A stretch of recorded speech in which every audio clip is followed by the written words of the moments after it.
Yeah, be no young nigga with the most money. Take her home, skeeter like I'm Doug Funny. Patty mayonnaise packs in my left hand, green light.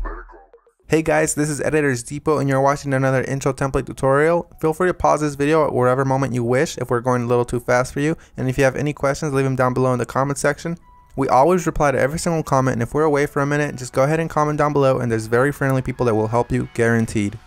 It's important to remember that this is a pre-made tutorial that we've carefully selected and approved because we noticed that it works the exact same way. If you have any questions, comments, or it's just not working for you, just leave a comment down below and we'll get back to you, guaranteed. Now this tutorial requires both Adobe After Effects and Cinema 4D. You will absolutely require them. If you do not have them, go ahead and visit EditorsDepot.com. We can do any template customization at very affordable prices. Just feel free to select the template you wish and check out with it and detail everything you want on the template.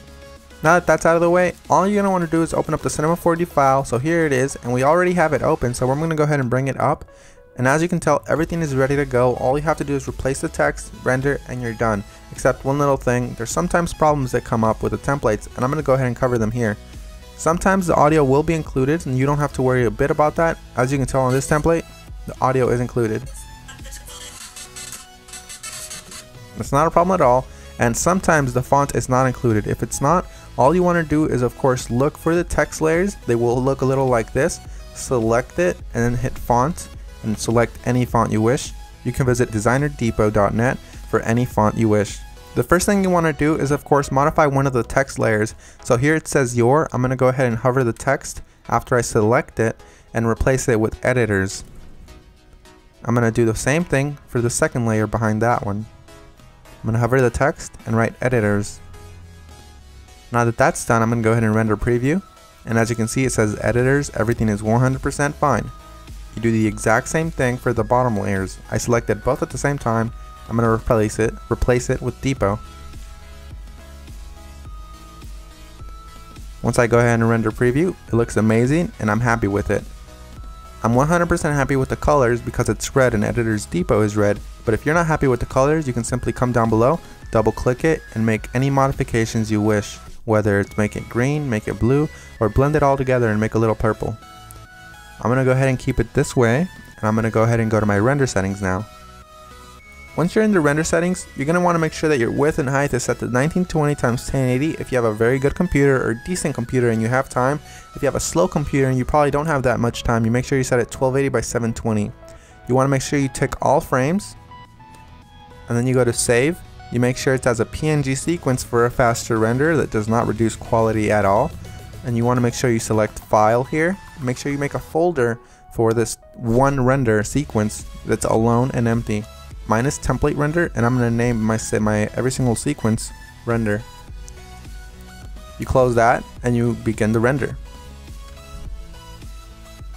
While it finishes rendering, I'm going to go ahead and open up my Adobe After Effects file and go ahead and get started with that for you guys. As you can see, that says that there's two files missing, so I'm going to go ahead and find them for my computer. So I'm going to wait for it to load, and as you can see, it says here that the audio is missing. I'm going to go ahead and double click the file, and I'm going to find it for the computer. It should be included in the template, and then if it's not included, we're sorry and we're going to do our best to try to help you, but if it's not, you can go ahead and include any audio you want.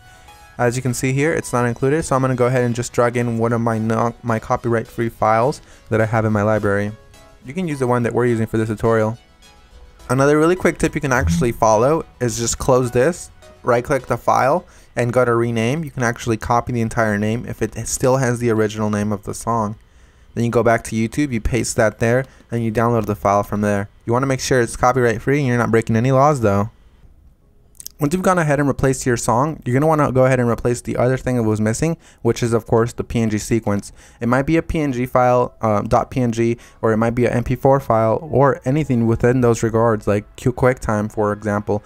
You're going to go ahead and double click it and replace it with your render sequence. I'm going to select the first frame, scroll all the way down just to be safe, and select the last frame. You want to make sure you do the same thing, all while holding shift, so it selects every single one.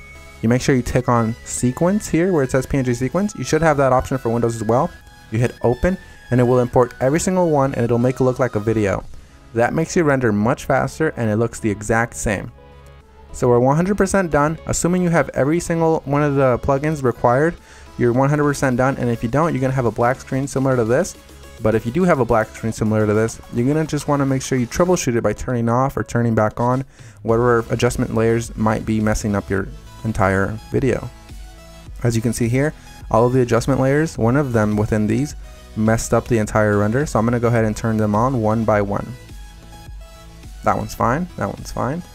Oh, this one's the problem here. So you make sure you turn them back on and you're done. So I had one layer that messed everything up, and that's because I do not have the correct plugin. You want to make sure you fix that, and you want to make sure you don't run into that problem again. And finish the composition by adding it to the media encoder queue. That pretty much summarizes our video, guys. I hope you all enjoyed it, and if you did, remember, drop a thumbs up if you liked it. Drop a thumbs up if you are a fan of us and you like what we're doing. And guys, we really appreciate every single one of you from the bottom of our hearts. We really appreciate every single one of you guys, whether you're liking this video, disliking, or you just left and you didn't even watch this tutorial, guys. Hope you all have an amazing day, and as always, this is Maurice. Visit EditorsDepot.com for any customization of templates, and have an amazing day. Take care, guys.